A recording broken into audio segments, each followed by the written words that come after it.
enough, dude. They'll come through the door. I will shoot.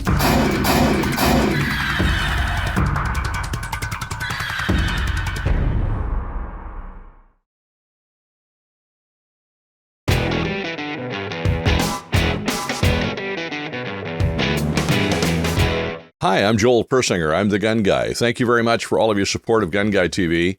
I'm very, very grateful for everything you do, so please don't stop doing it. And if you wouldn't mind, check us out on these other locations because YouTube can be sketchy, although lately they've been pretty good. And I am trying to get the YouTube channel to grow, so please like, subscribe, share, hit the bell, and all that kind of stuff. If you're watching on YouTube, I urge you to also subscribe to Rumble. I'm trying to get the numbers up a bit and get YouTube to 250,000 subscribers. We're getting close. And 10,000 subscribers over at Rumble. We're getting close. And then also follow me on Twitter if you wouldn't mind, because we're uploading the videos directly to Twitter now, which is kind of cool. Trying to support Elon Musk's effort at supporting free speech. All right, now I've done the little promo thing. This interview is with gun owners of California. Ben Sanderson from GOA joined me to talk about the pistol brace issue and what they're doing with it. Now, look, there's all kinds of court cases queuing up and things working that way, but there's also the legislature, the House and the Senate and the president. Well, GOA is right now trying to get a bill through the House. They've sent a big letter. They've been pestering the House and lobbying like crazy, trying to get the House to vote on this thing to kill the ATF rule that would make millions of gun owners instant felons if the rule goes through because they bought pistol braces legally. And I was wondering, well, what's the point of that? If it's got to get through the Senate, which it's not likely to do, and if the president has got to sign it, which is absolutely not going to happen. So what's the point of doing all this stuff in the House? It seems like a waste of time to me. Well, actually, apparently it's not. But in any case, I asked the questions, and here's the interview. Ben, thank you very much for joining me. I really do appreciate it. And I know you're busy in the Capitol, and you guys are busier than a one-legged man at a butt-kicking contest. But before we talk about anything else, tell me what's going on with the whole arm brace deal that so many people are concerned about. Yeah, so obviously this has been huge news over the past year or so. We're moving forward with the Congressional Review Act through the House right now. So that's HJ Res 44. We have almost 187 co-sponsors on it. It just made its way out of the Judiciary Committee's markup. So that means it's going for a floor vote next. We're hoping it's going to be done before the end of this month. Obviously, that's before the end of the enforcement discretion period that the ATF has allowed, quote unquote allowed, for people who have bought all these braces completely legally and now have to suddenly register them with the federal government and pay $200, or they're going to be felons and face 10 years in jail and $250,000 in fines. It's absolutely ridiculous. So what happens is when you just have the House and the Senate doesn't care about you and the president obviously doesn't care about us, how does a House resolution help stave this off and keep ATF from making this rule go into effect? So that's actually one of the great things about this Congressional Review Act is that we have a Senate companion bill that's waiting to be introduced once the House side is voted on. Once that is, we can actually ask for a discharge position. And what that means is that instead of having to get the normal 60 votes in order for it to pass, you only have to get a simple majority, and it can be brought to the floor if 30 senators vote for it, and which they already have. We already have a bunch more co-sponsors in the Senate, and they're ready to go. So right now we're just waiting on the House and their floor vote. So we're really moving forward with this. Obviously, we still have to go through the White House, but this does set up this also sets a precedent in which we can defund the ATF's ability to enforce this rule. That was a major objective of ours is, hey, if we can't stop it immediately in Congress, what we can do is we can stop the ATF from ever being able to actually go after braces, actually go into people's houses, go into FFLs and take these away. So I've heard this said before, and I get the concept, but help me with the nuts and bolts, would you? When you talk about defunding a federal agency, whether it's ATF or FBI or whatever, does that also require both houses of Congress and the signature of the president, or does that just require the House? I mean, how do you manage to defund an agency? I'm really hoping that can be done without Biden's signature. So it still does require President Biden's signature. However, because these budgets are so large and they require so many millions and billions and trillions of dollars, if we defund the ATF, the other side might say, oh, well, it's not worth it for us to hold up on, Social Security or whatever pet projects they might have. There's been millions of dollars in funding for random research projects. I don't know if you've been paying attention to our appropriations info, but there was like $1 million for this Orchid Healing Circle for victims of gun violence, which is the most insane thing that the federal funding could go to. Yeah. Okay. So if I get this right, and again, I'm just trying to, I'm a layperson, right? I'm not a lobbyist. Yeah. I know that's what you do, but if I get this right, you're kind of sneaking in some part of something into a bill that says, that's it, ATF, you're not getting this money. But that goes into something that maybe the president has to sign or needs to sign or whatever. And as a result, he also signs that. Is that how that works? Yep, that's correct. I mean, if we're defunding the ATF's ability to enforce this rule, it'd be a drop in the bucket compared to entitlements in terms of defense, and they wouldn't hold up the budget simply for this little thing. Well, that brings up an interesting question too. And forgive me for asking the kindergarten version of this, but I kind of need the kindergarten version of this.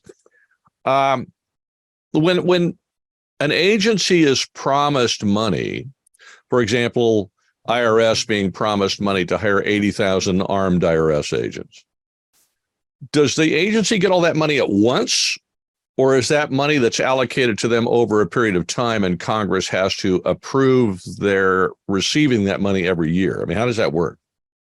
Well, it depends on the kind of funding, but specifically for this one, it would be money that we could just straight up say, hey, in your budget currently for fiscal year 2024, you are not allowed to use any of it at all for the enforcement of the pistol brace rule. So that means anyone that tried to, go after people with pistol braces, they could have their salaries zeroed out because they were engaged in such, they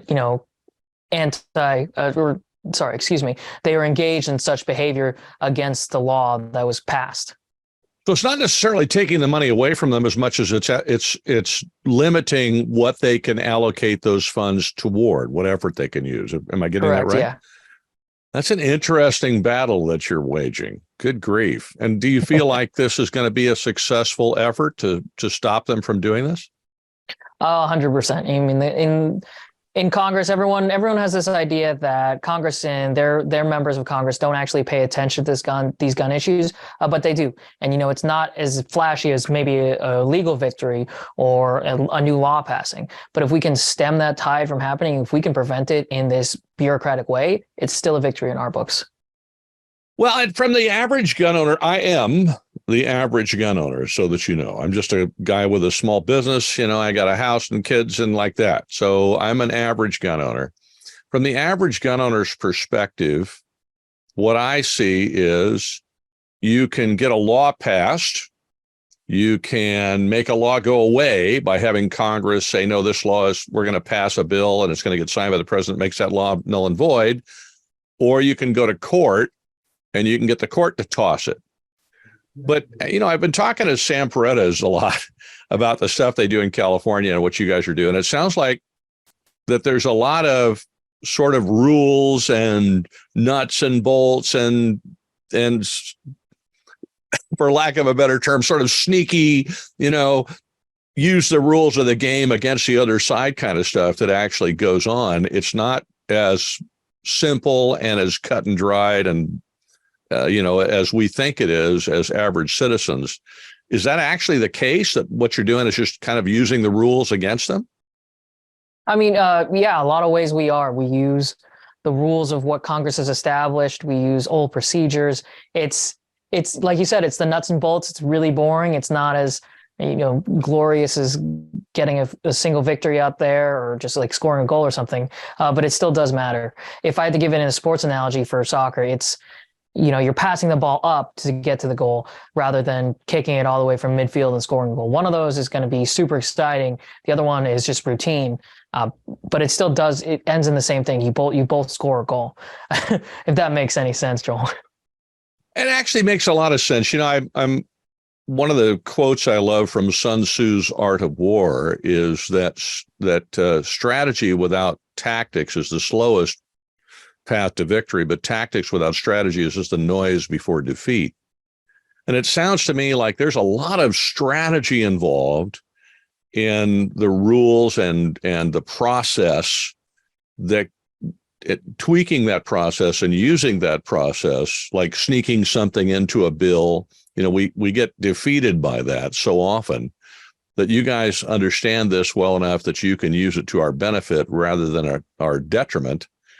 And so you really do feel that you're going to be successful in stopping the brace rule from either becoming effective or becoming applicable, because the ATF won't be able to do it. Is that what you're, I mean, I know I'm asking you for confirmation over and over again, but I'm trying to get my brain around this. Is that what you're saying?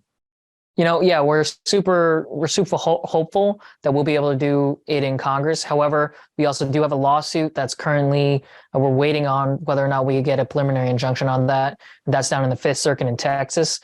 So yeah, we got everything out there. We've got all our irons in the fire. We're hoping for a victory.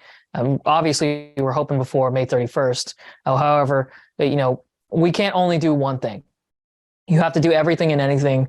Otherwise you limit your ability for success. And the only thing we really care about is making sure that Americans around the country have their right to the Second Amendment, and it's not going to be infringed on by this unconstitutional rule. If we get that through the courts, that's great. If we get it through Congress, that's great as well. How do you feel we're doing in our fight, Ben? Are we doing well? Are we doing poorly? Are we getting beat up? Are we beating them up? What's actually happening? I mean, I got to be honest with you. Sometimes the victories seem to get publicized by the mainstream press more than the victories on the anti-gun side seem to be in the mainstream press more than our wins. If you had to put it up on a scoreboard, how are we doing? I still think we're winning, especially after Bruin and this new judicial test that's come out. There's everything from, being underage, being under 21 has been struck down as unconstitutional. It's insane how many different, restrictions that originally were thought never to be able to be touched are now coming in, looking at it through the historical lens and saying, oh, wait, no, this is unconstitutional. And therefore, we're really making a lot of progress forward. I mean, in Congress, I can say, this is the most energized we've had members ever before, willing to take on short-barreled rifles, willing to take on short-barreled shotguns and any other weapons. That's the SHORT Act that we have with Representative Clyde in the House and also Senator Marshall in the Senate. And, a lot of people will say, oh, it never has a chance of passing. I'd refer them to one of our videos we have on our YouTube channel called There's Never a Bad Time to Introduce a Good Bill, because now we have these people on record. Now they have the chance to talk about and learn more about short-barreled firearms in general and realize, hey, the NFA doesn't really make sense. We're charging people $200 just because there's barrels a little bit shorter than a normal 16-inch one. However, if you don't do that, you're going to get 10 years in jail and then $250,000 in fine. And, once we get the hypocrisy of this law out there, a lot more people are coming over and realizing, oh, wait, no, I agree with Gun Owners America. We should get rid of the NFA. Well, I agree. The NFA should be completely done away with. It's a constant and very common lament that I hear from viewers and listeners that this fight just never seems to end. That victories are always partial or little. We move the ball forward a little bit, but we never seem to get to the goal line. What would you say to those folks? I would say, Rome wasn't built in a day. It does take time. And obviously that's why Gun Owners of America is here. We're working every single day. It's not only to protect what we have now from the Second Amendment, but also to restore the Second Amendment to what it's supposed to be. We're working to get rid of the NFA. We're working on the GCA. We're working on anything and everything you can imagine. And if we just give up right now, it's only going to get, yes, we know it's going to get worse, but we're going to be able to sneak so much more past. We kind of work as a watchdog of, hey, I don't know if you've seen it, but we've been releasing a lot of documents that we've received from the ATF and the FBI on their illegal NICS submission form or the ATF's registry. That's stuff that you can't necessarily find in a lawsuit, and you can't find that, just in normal time. You have to actually put the work in. You have to put the effort in. You have to put in FOIA requests. You have to talk to members of Congress. There's a lot of stuff that, yes, it's annoying. We don't get a victory every single day, but we're slowly taking those steps forward to the point when we can come back and say we have crossed those goal lines. Thank you very much for watching the interview all the way through. I'm really grateful that you did. I have more interviews coming, and we're going to talk a little bit, I hope, with a couple of people who are working on some stuff up in the states of Washington and Oregon. Let you know what's going on up there. And then as soon as we have more updates for California, we'll do that too. I'm really hoping to get back on the range a little bit as well. I've just been so darn busy. I haven't had a chance. As you know, I own Practical Defense Systems, and we've been busy training. If you'd like to support GunGuy TV and keep it going, come take a class with us. We'd really appreciate it. We have got a wonderful simulator system that's becoming a lot more popular. You can take an active shooter class, a home defense class. You can even take a basic pistol class if you just bought a handgun and you don't know what you're doing with it. That's fine. Come see us. We're in San Diego in the Mission Valley area in the Hyundai building on the 8th floor. And you can check out all that information by going to the link in the description for Practical Defense Systems. You can also support the channel by going to GunGuyTV Crew, and you'll find that easily on Patreon and Locals. Or you can just go to GunGuyTVCrew.com. I post a lot of exclusive content there you cannot find anywhere else.